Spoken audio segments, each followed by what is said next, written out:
Assalamualaikum warahmatullahi wabarakatuh. Perkenalkan, saya Dela Livia Ananda, NIM 1803150054. Pada kesempatan kali ini di mata kuliah Kapital Selekta Timur Tengah dan Islam, izinkan saya memaparkan sedikit mengenai artikel yang telah saya tulis yang berjudul Analisis Historis Sebab dan Dampak Terjadinya Arab Spring di Tunisia. Teman-teman, sebelum kita mengenal lebih jauh mengenai apa itu Arab Spring dan bagaimana dampak yang dihasilkan oleh Arab Spring di Tunisia, alangkah baiknya kita mengenal terlebih dahulu seperti apa itu negara Tunisia. Nah, jadi negara Tunisia merupakan sebuah negara yang terletak di ujung utara benua Afrika, yang mana mayoritas penduduknya beragama Islam dan sisanya beragama Yahudi. Nah, jadi sebelum Tunisia ini terbentuk, terdapat sebuah suku yang bernama suku Pionik yang datang di negara Tunisia pada tahun 1100 sebelum Masehi. Nah, suku Pionik inilah yang kemudian membentuk dan mengembangkan beberapa pemukiman yang mana yang terkenal adalah wilayah Certek.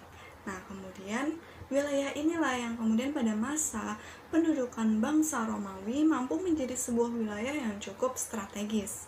Hingga kemudian pada tahun 1228 Masehi, terdapat bangsa Arab yang mulai menyerang dan ingin menduduki negara Tunisia di bawah kepemimpinan Uqbah bin Nafis. Nah, kemudian pada masa Tunisia di bawah kependudukan dari bangsa Arab, Gubernur Tunisia di bawah dinasti Muwahhidun memisahkan diri dan membentuk dinasti baru yang bernama dinasti Hafsid. Nah, di bawah tangan dari dinasti Hafsid inilah negara Tunisia mampu membentuk sebuah peradaban yang cukup maju dan mengembangkan literatur keilmuan. Hingga kemudian datanglah kolonial dari Prancis yang menduduki Tunisia pada tahun 1881. Dari sini kemudian Tunisia berusaha untuk mengambil sebuah kemerdekaan negaranya dan kemudian mendapatkan kemerdekaan pada tahun 1956. Akan tetapi kemerdekaan yang didapatkan tidaklah kemerdekaan secara mutlak.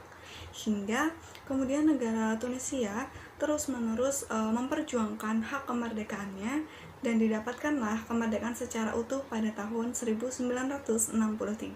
Kemudian kita beralih ke sejarah kolonialisme yang ada di Tunisia. Nah, jadi memang di Tunisia itu sendiri terdapat beberapa kali penjajahan. Yang pertama dimulai dari suku Pionik, kemudian bangsa Romawi, Kekaisaran Ottoman, dan yang terakhir Prancis. Nah, yang mana Prancis berhasil menduduki wilayah Tunisia selama 75 tahun lamanya. Nah, jadi meskipun Prancis menduduki wilayah Tunisia, Prancis tidak hanya mengambil keuntungan dari negara Tunisia saja, akan tetapi juga membawa pengaruh positif. Nah, yang mana dengan misi kolonialisme Prancis yang kita ketahui bahwa Prancis menjajah tidak hanya mengambil keuntungan, akan tetapi juga membawa peradaban bagi negara yang dijajahnya, namun menggunakan corak dan ciri khas budaya Prancis. Nah, hal itu juga lah yang tentu kemudian membawa dampak negatif bagi negara Tunisia di kemudian hari. Untuk mendapatkan hak dan kemerdekaan dari negara Prancis bukanlah hal yang mudah bagi Tunisia, karena Tunisia merupakan suatu negara yang cukup subur dan strategis, sehingga hal itu pula lah yang menjadikan Prancis enggan untuk meninggalkan Tunisia. Nah, bentuk dari perjuangan untuk mendapatkan kemerdekaan terlihat pada tahun 1906, yang mana perkumpulan pemuda untuk menuntut Prancis dalam perbaikan ekonomi terjadi, meskipun pada saat itu masih belum menuntut kemerdekaan. Akan tetapi hal yang kemudian didapatkan dari perjuangan para pemuda tersebut, lahirlah sebuah partai yang pertama di Tunisia. Kemudian pada tahun 1946 partai ini berusaha kembali untuk menuntut kemerdekaan dari negara Tunisia tersebut. Nah, meskipun pada hasilnya yang didapatkan adalah pembubaran dan juga penangkapan. Nah, kemudian perjuangan untuk mendapatkan kemerdekaan tidak berhenti di situ saja. perjuangan terus terjadi yang kemudian dipelopori oleh Habib Bourguiba. Nah, akan tetapi yang didapatkan juga sama, yaitu penangkapan. Nah, hal itulah yang kemudian memicu demonstrasi besar-besaran untuk menuntut kemerdekaan di negara Tunisia. Ya, yang kemudian demonstrasi tersebut membuahkan hasil yang mana pada tahun 1956 Tunisia mendapatkan kemerdekaannya, meskipun yang didapatkan tidak secara utuh. Kemudian kita mengenal sosok Habib Bourguiba dan juga Zainal Abidin bin Ali. Nah, yang mana Habib Bourguiba merupakan presiden pertama di Tunisia yang dapat kita sandingkan seperti Mustafa Kemal Atatürk, yang mana kedua orang ini membawa pengaruh Barat dalam sistem pemerintahannya. Nah, jadi Habib Bourguiba terkenal dengan semangat juangnya, yang mana beliau lah yang menjadi pelopor untuk memperjuangkan hak dan kemerdekaan di Tunisia.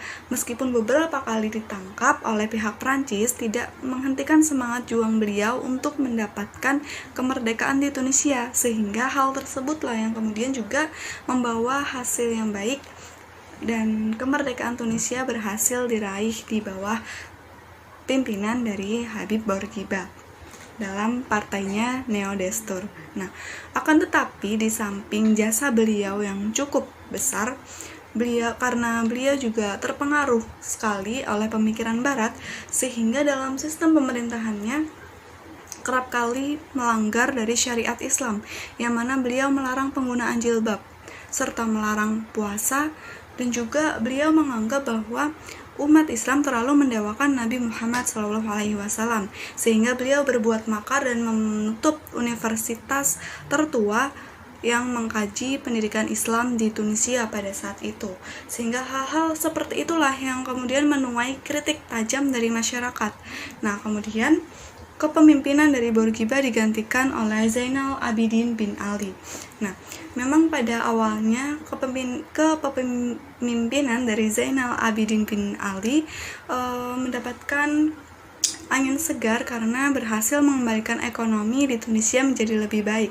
Akan tetapi hal tersebut tidak berselang lama, karena ternyata Ben Ali juga mendirikan pemerintahan yang otoriter seperti juga yang dilakukan oleh Bourguiba. Selain daripada itu, Zainal Abidin bin Ali juga melakukan hal yang sama karena memang corak pemikiran beliau juga kebarat-baratan, sehingga kerap kali juga melanggar syariat Islam. Selain daripada itu, hal yang paling menyusahkan atau hal yang paling perlu dikritik dari pemerintahan Ben Ali ini adalah beliau menutup akses atau kebebasan pers, sehingga memang jurnalis-jurnalis banyak yang ditangkap karena ingin menyuarakan bagaimana kebebasan yang seharusnya didapatkan oleh negara Tunisia. Baik, kemudian kita beralih ke pembahasan inti, yaitu tentang Arab Spring.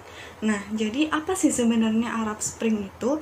Jadi, Arab Spring atau yang dikenal sebagai musim semi Arab merupakan sebuah gerakan revolusi yang menginginkan sebuah sistem pemerintahan yang semula bersifat otoriter berubah menjadi demokrasi. Nah, jadi tujuan awal dari Arab Spring itu adalah untuk membangun sistem pemerintahan yang transparan, kemudian juga mengedepankan kemaslahatan umat, mengurangi atau menghilangkan kesenjangan antara elit dan rakyat, dan yang paling penting adalah untuk menegakkan hak asasi manusia.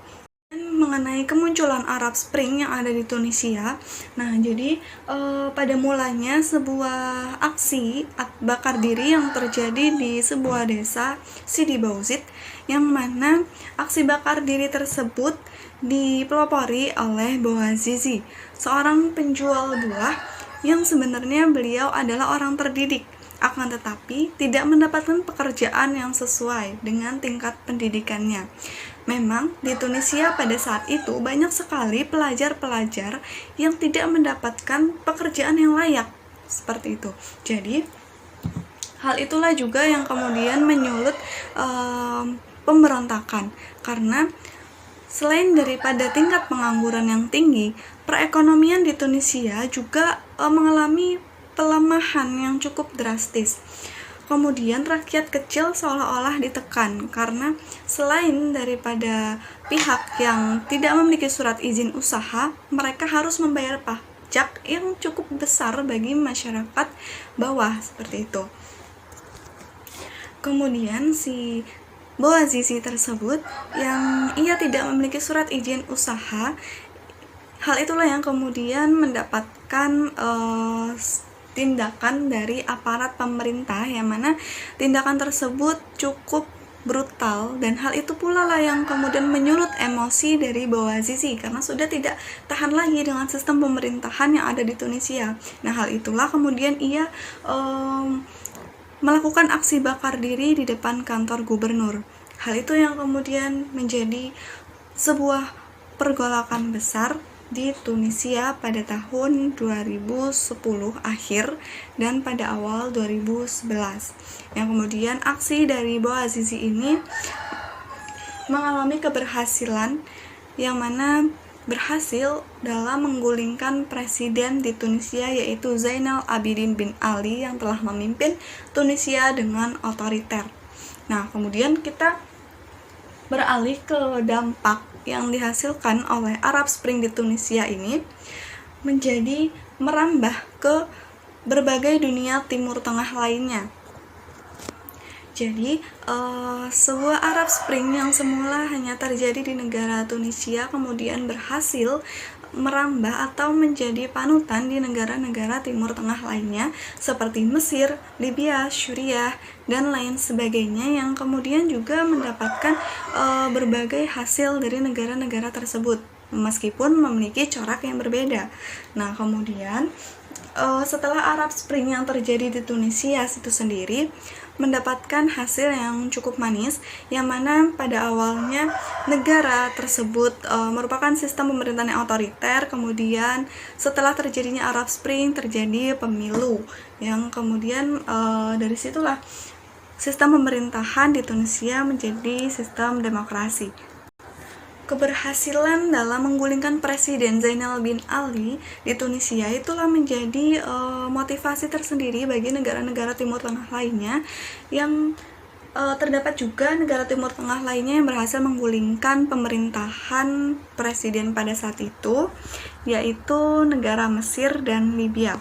Nah, namun tidak bisa dipungkiri Arab Spring yang memang membawa dampak positif namun juga membawa dampak negatif. Karena seiring dari perjuangan Arab Spring yang terjadi di dunia Timur Tengah, itu kemudian membawa motif yang berbeda. Seperti kita lihat sekarang negara Suriah yang pada awalnya memang ingin menuntut penurunan dari Presiden Bashar al-Assad untuk mendapatkan kemerdekaan atau hak kebebasan dari negara tersebut, justru menghasilkan motif-motif yang berbeda. Tak hanya itu, banyak sekali motif-motif yang justru melenceng dari niat awal. Itulah yang kemudian menjadikan Arab Spring juga membawa dampak negatif bagi dunia Timur Tengah. Nah, mungkin itu saja yang dapat saya sampaikan. Kurang lebihnya mohon maaf. Di sini saya juga belajar. Mungkin itu saja. Wassalamualaikum warahmatullahi wabarakatuh.